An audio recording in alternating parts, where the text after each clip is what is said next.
Assalamualaikum warahmatullahi wabarakatuh.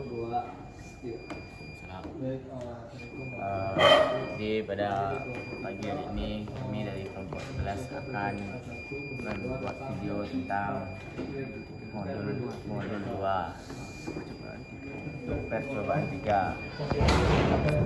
Dapat dilihat komponen-komponen yang digunakan. Yang pertama itu ada STM32F103C8T6. Ini dia. Ada sensor suhu LM35. Terus ada kipas DC. Terus ada push button. Lalu ada motor driver. Ini geng. Lalu breadboard. Lalu ada adaptor dan resistor. Jadi mekanisme dari rangkaian ini yang pertama itu akan dijelaskan oleh Fauzi.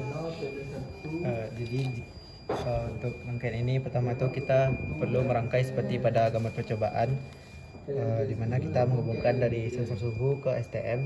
Lalu dari STM nanti akan masuk ke driver motor, dan driver motor nantinya akan memutar kipas DC.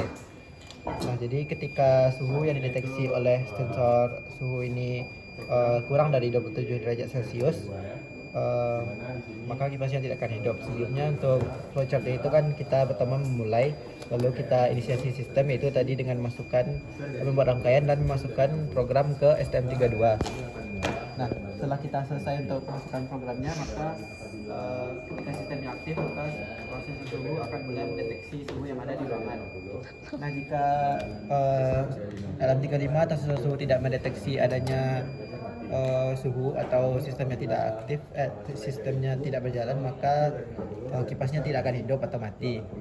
Lalu ketika sensor suhu tersebut mendeteksi adanya suhu di ruangan, nah di sini ada 3 kondisi, di mana saat suhunya kurang dari 27 derajat Celcius, maka untuk kipas ini tidak akan hidup.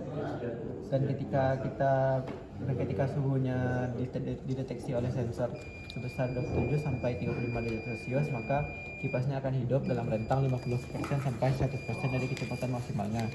Dan ketika suhu yang dideteksi oleh LM35 lebih dari 35 derajat Celcius, maka kipasnya akan berputar secara maksimal atau 100%. Lalu untuk jika kipasnya sedang berjalan, lalu kita menekan push button, maka akan terjadi interrupt, di mana interrupt ini merupakan mekanisme di mana sistemnya itu akan menghentikan dirinya sendiri, programnya tersebut. Cukup untuk percobaan 3. Berikan ke Kevin. Nah, sekian dari penjelasan rangkaian percobaan 3 hari ini. Mohon maaf apabila ada kekurangan. Assalamualaikum warahmatullahi wabarakatuh.